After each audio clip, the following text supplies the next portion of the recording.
말씀 의지하여 승리하는 귀한 복된 날 되기를 축복합니다. 오늘 82편의 말씀은 참 공의의 기원이 되신 하나님의 영을 소유치 못한 악한 권세자들의 강포와 폭정을 고발하는 그런 시의 내용입니다.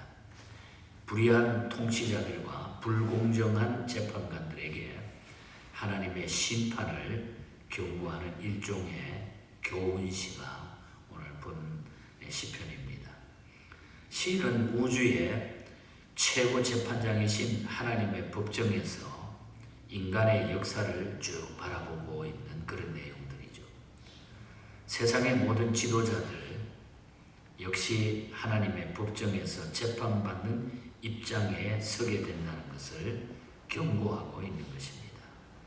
그러므로 이 재판관 지도자들, 이 모든 사람들은 하나님의 대리자로서 하나님의 뜻을 따라서 정의롭고 신실하게 자기에게 맡겨주신 임무를 완수해야 하는 것입니다. 신실한 지도자가 되려고 하면 어떤 자세를 갖추어야 할까? 그래서 오늘 본장에서는 우리가 지도자들의 삶에 대한, 세상의 지도자들이나 교회 지도자들이나 모든 이 지도자들의 이 삶에 대해서 말씀을 해주고 있습니다. 그러니까 신실한 지도자가 되려면 어떤 자세를 가지고 하나님 앞에 살아가야 될까? 먼저 1절에서 4절 사이를 보면은 재판할 때에 공정하게 해야 된다. 공정이라고 하는 단어를 쓰고 있습니다. 재판할 때에 아주 공평하게, 공정하게 해야 된다. 시인이 살고 있던 이 시대는 재판관들의 불공평한 재판 때문에 사람들의 하소연이 들끓었습니다. 그래서 하나님께서 재판관들에게 뭐라고 이야기합니까? 오늘 2절에서 4절 사이에 보면은 가난한 자와 고아와 권리를 옹호하며 또 가난한 자들과 고통당하는 자들에게 공정한 재판을 하고 또 그들을 악인들의 손에서 건지라. 이것이 재판관들의 바른 태도라는 거죠. 힘이 없는 자들에게 또 힘 있는 자들은 그냥 적당하게 봐줘버리고 뇌물이라 받고 적당하게 넘어가고 약한 자들만 늘 손해보는 이런 일이 있어서는 절대로 안 된다는 거죠. 그런데 왜 재판관들이 불공평한 재판을 하게 되는 겁니까? 악인의 눈치를 보기 때문이라는 거예요. 악인들의 눈치를 보기 때문에. 힘이 없으면 억울함을 당하기가 쉽기 때문입니다. 하나님 앞에서는 모든 사람이 공평한 대우를 받아야 돼. 그 사회가 바른 사회고 바로 살아갈 수가 있는 거죠. 누구나 공평한 사회. 이것이 바로 성경적인 하나님의 백성들의 삶이고 그 사회의 모습입니다. 그러나 사회주의나 공산주의 같은 데는 절대로 이런 게 없죠. 그래서 우리가 하나님 앞에 공평한 이런 삶을 살 수 있도록 만들어 나가는 것이 이게 성경적인 삶인 것입니다. 다 생명은 귀하기 때문입니다. 하나님 앞에 공정하게 해야 된다는 거죠. 하나님께서 재판관들을 판단하시는 참 재판장이 되신다 그랬어요. 하나님은 그런 재판장들을 참으로 바로 판단하시는 참 재판장이 되신다. 오늘 1절에 보면은 하나님은 신들의 모임 가운데 서시며 하나님은 그들 가운데서 재판하시느니라. 그러므로 남을 판단하는 자는 자신도 하나님의 판단을 받을 줄 알아야 된다는 거죠. 여기 지도자들을 신성화해서 신들의 모임이라 이렇게까지 표현했잖아요. 그런데 하나님은 그 사람들을, 그 모든 신들을 하나님이 판단한다. 하나님이 재판한다. 참 재판장이 되신다. 그래서 우리는 지도자들로서 우리 하나님 이 사회를 살아가면서 우리가 공정하게 모든 일이 이루어질 수 있도록 해나가는 것이 성경적이고 우리의 삶의 자세인 것입니다. 그러나 이렇게 하지 않기 때문에 사회는 갖가지 문제들이 나타나고 있는 것입니다. 뒷거래하고 조폭을 동원하고 또 돈을 동원해가지고 사람을 사가지고 막 생사람을 그냥 정신병자 만들어버리고 막 이렇게 하니까 그 사회는 혼란스러워지게 되고 악이 판을 치게 되는 거죠. 물질주의가 되어버리는 거죠. 그 다음에 5절부터 7절 사이를 보면은 불의한 지도자의 종말이 비참함을 알아야 된다는 거죠. 불의한 지도자의 종말이 얼마나 비참한가 이것 말씀하고 있습니다. 재판관들은 자기들의 임무를 잘 알고 있으면서도 무지무각해가지고 바른 재판을 하지 못했습니다. 5절에 보면 그들은 알지도 못하고 깨닫지도 못하여 흑암 중에 왕래하니 땅의 모든 터가 흔들린다. 무지무각, 알지도 못하고 깨닫지도 못한다.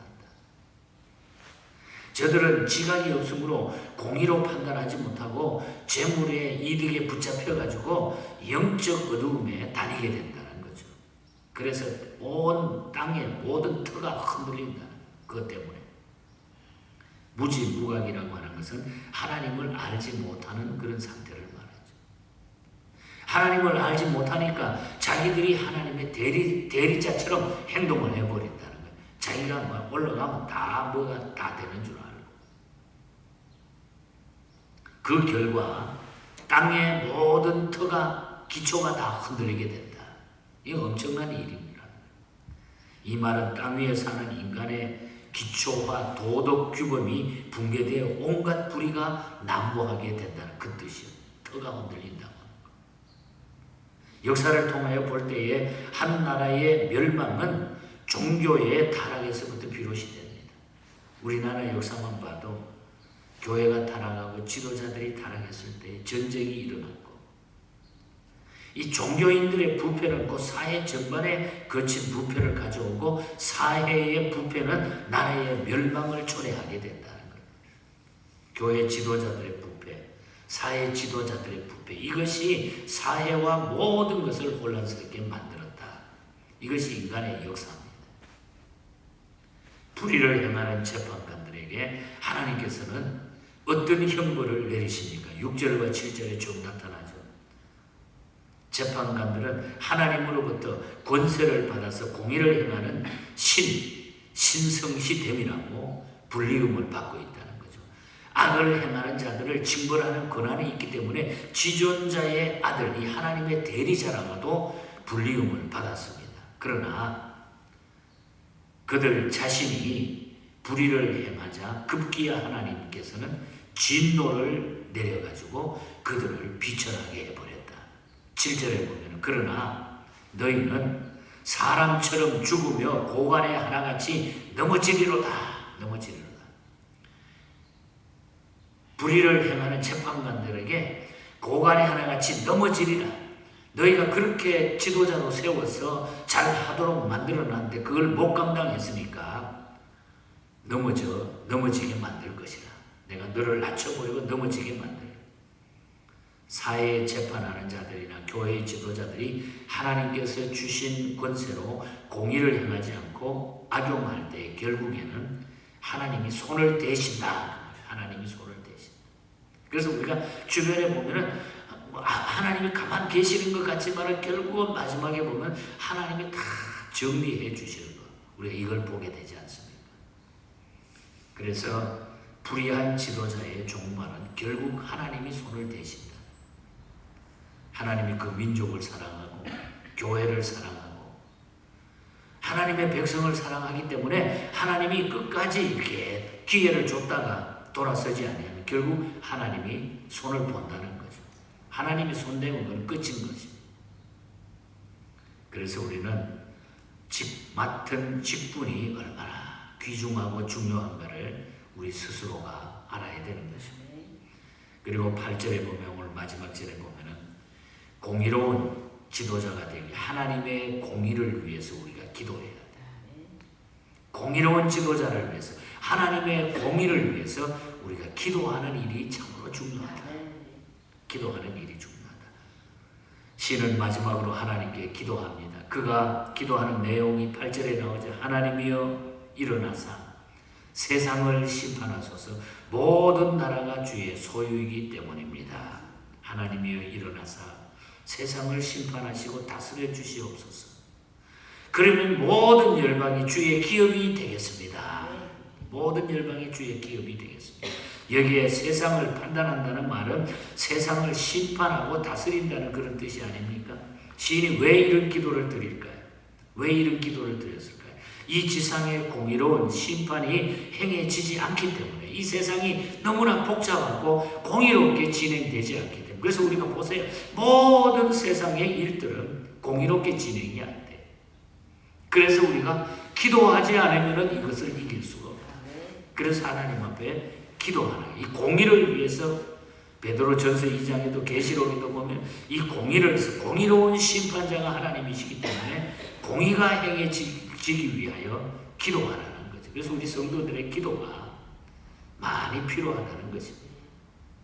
시인은 하나님께서 세상 나라를 다스리면 모든 열방이 하나님의 소유가 될 것입니다. 이렇게 기도하고 있습니다. 세상은 하나님의 소유입니다. 이 세상은 하나님의 소유입니다.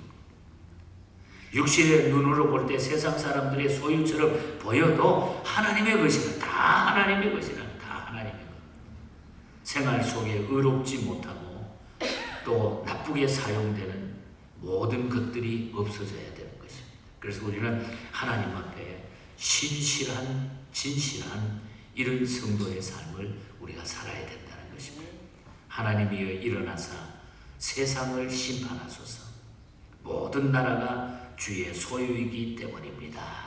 8절 말씀을 오늘 아침에 우리가 가슴에 새길 수 있기를 바랍니다. 부끄러움 없이 하나님 앞에 맡은 본분 잘 감당하시고 하나님 앞에 칭찬받고 상 받는 자가 되시기를 바랍니다.